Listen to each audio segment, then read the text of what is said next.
बिहार बदलाव यात्रा निकाल रहे हैं, इसके पीछे क्या उद्देश्य है?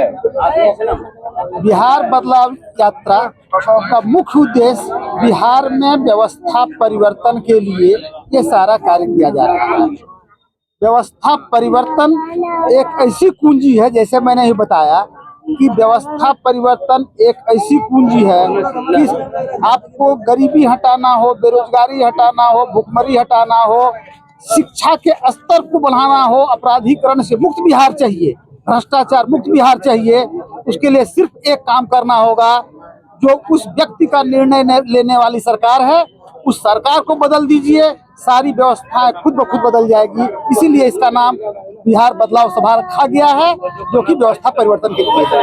क्या जनताओं को बिहार बदलाव से क्या संदेश देना चाहेंगे? जनता को बिहार बदलाव से सबसे महत्वपूर्ण संदेश ये है कि आज आप देखेंगे, जैसे मैंने भी इस बात की चर्चा कर रहा था कि एक बच्चा अगर बाहर कमाने के लिए जाता है तो सिर्फ ये बच्चा बेचैन नहीं है, उस बच्चे के पिता अपने बच्चे के लिए परेशान है, उस बच्चे की पत्नी अपने पति के लिए परेशान है, और उस बच्चे का बच्चा अपने बाप के लिए परेशान है। संपूर्ण परिवार बेचैन है एक बच्चा अगर कमाने के लिए बाहर गया तो। व्यवस्था परिवर्तन का सबसे महत्वपूर्ण उद्देश्य ये है कि मजदूरों के पलायन को रोका जाए और 10 से 15 हजार रुपया की जितनी मजदूरी वो बाहर जाके कमाते हैं, उसी जिले में ये व्यवस्था की जाए, उनको उतना रोजगार अपने जिले में मिल सके। निश्चित तौर पे इस व्यवस्था परिवर्तन से जिस बाप का बच्चा बाहर गया है उस बाप का आशीर्वाद मिलेगा जनसुराज को, जिस पत्नी का पति बाहर गया है उस पत्नी का स्नेह मिलेगा जनसुराज को, और जिस बच्चे का बाप बाहर से वापस आ काम करेगा उस बच्चे का प्रेम और आदर मिलेगा जनसुराज को, और ये जनसुराज को नई ऊंचाइयों पे पहुंचाएगा। संपूर्ण परिवार का, संपूर्ण समाज का स्नेह और आशीर्वाद मिलेगा। जनसुराज अपनी ऊंचाई पे जाएगा और बिहार को विकास के नई ऊंचाइयों पे पहुंचाएगा, ऐसा मेरा मानना है। दो गठबंधन से आपका पार्टी का, जनसुराज का विचारधारा क्या अंतर है जो कि जनता आपको वोट करे? देखिए, दोनों गठबंधन पे सबसे बड़ा अंतर ये है कि जितनी भी सरकारें आए 70 साल से लगातार कुछ न कुछ वादे करते रही और वादों को पूरा नहीं किया जा सका।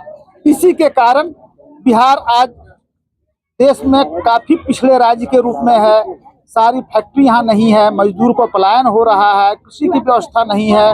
अब जो आज के मजदूर तो छोड़ दीजिए, पढ़े लिखे जो इंजीनियर मैनेजमेंट किए हुए आदमी हैं वो भी जाके बेंगलोर पूना में नौकरी कर रहे हैं।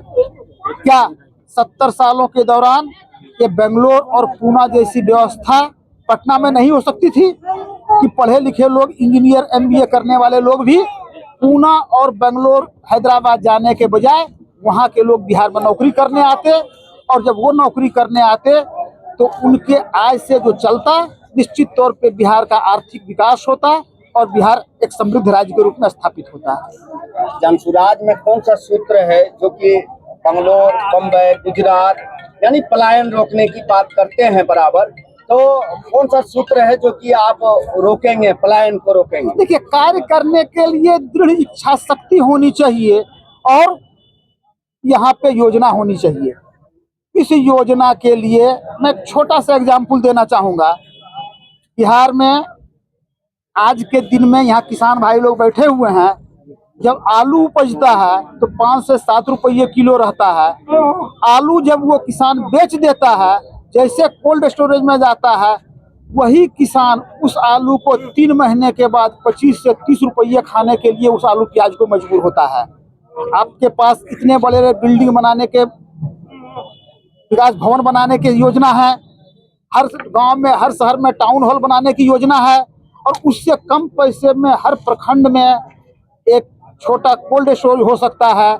जिस किसान की आमदनी 100 क्विंटल अगर आलू होता है, अगर वो स्टोरेज में रख देता है, 3 महीने के बाद वही आलू प्याज 4 गुना दाम में बिकेगा, किसान का आय 4 गुना बढ़ जाएगा। इसके अलावा मैं एक बात और कहना चाहूँगा, इस राज्य के लिए, खासकर झाझा विधानसभा के क्षेत्र के लोगों के लिए ये बड़ी पीड़ादायक है कि एक बीड़ी मजदूर 12 घंटे लगातार मेहनत करके 80 से 100 रुपया कमाता है। अगर महीना में 20 से 25 दिन काम करता है तो 1500 से 2000 रुपये उसकी आमदनी है, उसमें उसको जीवन यापन करना होता है। आप बीड़ी बनवाने वाले लोग को, ठेकेदारों को देखिए, करोड़ों अरबों के पार्टी हुए जा रहे हैं, और जो बीड़ी बनाने वाले मजदूर हैं वो उनका शरीर दुबला होते जा रहा है खाने के अभाव में। इसमें मैं बहुत विशेष विश्लेषण नहीं करना चाहूँगा, सिर्फ ये कहूँगा ये संपूर्ण देश झाझा क्षेत्र के बीड़ी मजदूरों के सोचने वाला उनके विषय में कोई आज तक आदमी पैदा नहीं हुआ है। आपको शायद अंदाजा नहीं होगा, आप बाहर से आए हुए हैं। झाझा विधानसभा क्षेत्र में 20 से 25 हजार बीड़ी मजदूर हैं जो कि 80 से 100 रुपया प्रतिदिन कमा के अपना जीवन यापन कर रहे हैं। अगर सिर्फ उसको पता होगा, आपको बीड़ी बनाने की मजदूरी 10 से 12 पैसे पर बीड़ी है। अगर उस बीड़ी की मजदूरी को बढ़ा के 10 के बदले हम 20 पैसा कर देते हैं, इससे मजदूरों को तो भला होगा ही, एक चिकित्सक के नाते मैं बताना चाहूँगा उस समाज का भी भला होगा कि जैसे 20 पैसे बीड़ी होगा, बीड़ी का दाम ज़्यादा बढ़ जाएगा, अब पीने वाले कम संख्या में बीड़ी पियेंगे, उनका स्वास्थ्य अच्छा होगा। मोदी जी का आप और किसानों की जब बात किए हैं तो लास्ट सवाल है मेरा कि मोदी जी भी कहे थे कि हम किसानों की आय दुगना कर देंगे, और आप भी कोल्ड स्टोरेज वगैरह की किसानों की हित की बात करते हैं। चुनाव खत्म होने के बाद फिर ये खत्म नहीं हो जाएगा ना वादा? नहीं, बिल्कुल नहीं है। मैं बता रहा हूँ, वो छोटी सी बात है। आपको मैंने कही कि आपके पास दिमाग में काम करने के लिए बात आना चाहिए। आप संपूर्ण झाझा विधानसभा में घूम लेंगे, मैं झाझा की बात कहूँगा, झाझा विधानसभा में आपको कम से कम 6 से 8 टाउन हॉल मिलेंगे। 6 से 8 टाउन हॉल, एक टाउन हॉल बनाने का खर्चा 8 से 10 करोड़ रुपये है। एक छोटा कोल्ड स्टोरेज बनाने का भी खर्चा 8 से 10 करोड़ रुपया है। मैं कुछ भी एक्स्ट्रा अलग से खर्च नहीं कर रहा हूँ, सिर्फ पैसे को सही जगह पे समायोजित कर रहा हूँ। वे कोल्ड स्टोरेज के बदले, टाउन हॉल के बदले मैं कोल्ड स्टोरेज बना देता हूँ, पैसे का सही समायोजन हो जाएगा और उसी से किसानों की आमदनी दुगनी हो जाएगी। इसमें हमको एक्स्ट्रा कहीं से फंड लाने की आवश्यकता ही नहीं है। अच्छा, बराबर आप दौरा कर रहे हैं, जनसंपर्क अभियान में देखे जा रहे हैं, झाझा विधानसभा का मुख्य कोई समस्या के बारे में बताएं कि क्या समस्या है और उसको दूर करेंगे आप। देखिए, झाझा विधानसभा में वो सारी समस्याएं कुछ नहीं है जो कि संपूर्ण राज्य की समस्याएं हैं, वही समस्या कमोबेशी झाझा विधानसभा की भी है। एक विशेष समस्या झाझा विधानसभा की रही है, वो है बीड़ी मजदूरों की समस्या। इस बीड़ी मजदूरों के साथ समाज के सभी वर्ग के लोगों को खड़ा होना चाहिए कि एक आदमी 80 रुपया से 100 रुपया कमा के प्रतिदिन अपनी जिंदगी को चला रहा है, तो समाज के हर व्यक्ति का दायित्व है कि उसके मजदूरी को बढ़ाने के लिए भरसक प्रयास करे ताकि वो भी एक सामान्य संपन्न तरीके जिंदगी जी सके। धन्यवाद। बिहार का जो चुनाव होता है, जाति फैक्टर लगभग हावी रहता है, तो जनसुराज पार्टी जो है इस मिथक को कैसे तोड़ेगी?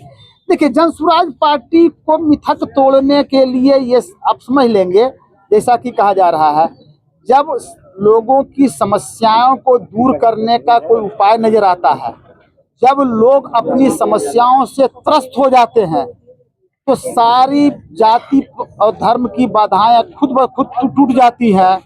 आप 1977 का आंदोलन देख लीजिए कि सारी समस्याएं, जाति धर्म की सारी समस्याएं टूट गई। जेपी के आंदोलन से कहीं किसी प्रकार का कोई जाति धर्म का माहौल नहीं रहा, एक बात। दूसरी बात, जब समाज के किसी वैसे व्यक्ति को आप चुनाव में टिकट देंगे, जैसा कि हमारे माननीय प्रशांत किशोर जी जो जनसुराज के संस्थापक हैं, जैसा उन्होंने कहा, अगर किसी अच्छे समाज के प्रति स्वीकार्य व्यक्ति को टिकट देंगे तो जाति धर्म की समस्याएं खुद ब खुद टूट जाएंगी। मैं आज पिछले 20 साल से देवघर में रहकर आँख का चिकित्सक हूँ और अपने एरिया के सभी लोगों का फीस मेरे यहाँ पिछले 20 वर्ष से आधा फीस है। जब मैं आधा फीस लेते समय किसी व्यक्ति का जाति धर्म का चर्चा नहीं किया। अपने क्षेत्र सिर्फ झाझा, गिद्धौर, जमुई, लक्ष्मीपुर, दिघी, काबिल, सिकंदरा के विषय में चर्चा किया। कहाँ घर है? दिघी। कहाँ घर है? लक्ष्मीपुर। इसका फीस आधा करो। जब मैं ये पिछले 20-22 वर्षों से लगातार करते आए हैं, तो मुझे आशा ही नहीं, पूर्ण विश्वास है कि जो जमुई चुनाव में अगर मैं गया झाझा क्षेत्र विधानसभा चुनाव में, तो जनता एक बार भी नहीं सोचेगी डॉक्टर एन डी मिश्रा किस जाति का है। संपूर्ण जाति का, संपूर्ण समाज का वो सहयोग मिलेगा। झाझा विधानसभा जिंदाबाद जिंदाबाद जिंदाबाद, डॉक्टर एन डी मिश्रा जिंदाबाद जिंदाबाद जिंदाबाद। हमारा विधायक कैसा हो? हमारा विधायक कैसा हो? झाझा विधानसभा की जनता को आप खास करके युवा